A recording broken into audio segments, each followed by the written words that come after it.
Now, when we think about peers and we think about social learning in teenagers, peers get a bum rep, and there are many reasons why. We'll come back to this. But one of the first myths that I would really like to dismiss is there's this sense that when one becomes an adolescent or a teenager, that the parents get ditched, and it's all about the peers. It is, overtly. If you think about it, if being a decent parent, you've been with your child for 13 or 14 years. They know you. They know your rules. They know how the house works. They don't know anything about middle school or high school. And neither do you, by the way. This is the first point in time where you do not have the relevant knowledge. Now, I still do visit middle schools frequently, and I have yet to see a book that someone hands you when you walk in that tells you, okay, we wear our backpacks on one shoulder, and these are the cool sneakers, this is the hip slang.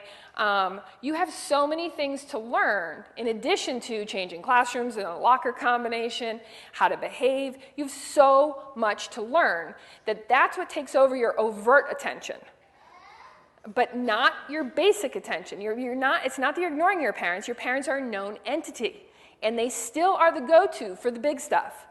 But the day-to-day energy, again, with a frontal lobe that's not at full capacity, Haley needs it. Haley and her friends need it. On an average day, teens will have 299, 300 interactions with their peers during the school day. And if you're a healthy teenager, what's the first thing you do when you get home? Call, text, IM, right? Have any of you said as parents or had said to you as children, what could you possibly have to talk to those people about? You just spent all day with them. And if you're a healthy teenager, the answer is, duh, everything. Now let me give you an analogy, again, from this idea that this is a second toddlerhood. Anybody ever try to watch a movie with a 3-year-old? Once? Twice? 5 times?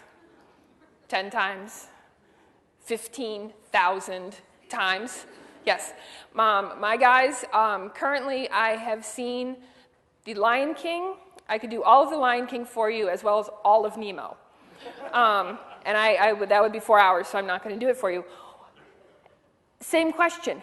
How could you possibly want to see that movie again? You've been watching it for 3 days straight.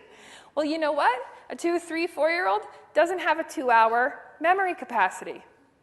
So they don't see the same movie every time. They see bits of the same movie every time. And the pieces that they know from the time they saw it before, they don't have to exert as much energy to learn. So it takes them that many trials. It takes them that many goes to get a 2-hour movie into their brain because they're not mature. Now, in middle school, you have twice as much to learn. You have 6 or 7 hours of information. And there's no videotape. There's no playback. So you have to call up your friends.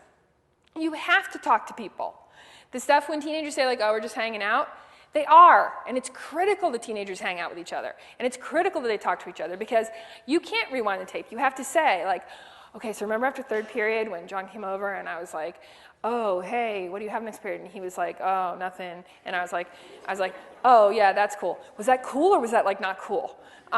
You have to have these conversations. And the only people who can give you the feedback are your peers. Now, again, you don't have a lot of energy. This helps us understand why sometimes academics can be hard to learn during this period of time. I'm sorry, the location of South Dakota is not important unless you live there. It's not. It takes a lot of energy to learn that. It's much more important to know what jeans, what sneakers, how to wear your hair. Those things, and I'm going to show you why, get a lot more attention.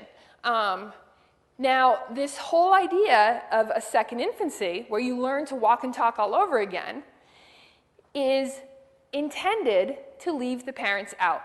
Because what you're doing is you're actually creating what will eventually be, and I'm sorry parents, I know this is hard to hear, but will eventually be your mating group. And your parents should not be in that.